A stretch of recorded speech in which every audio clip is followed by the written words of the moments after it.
Hi everybody, welcome to day 3 of my 12 days of Chordsmas, and today I'm going to bring you the F chord.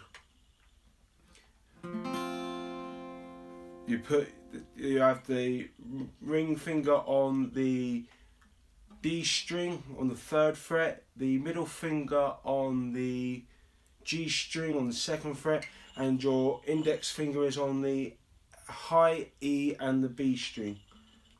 And then you strum from the G string. And there you go. From the D string. From the D string.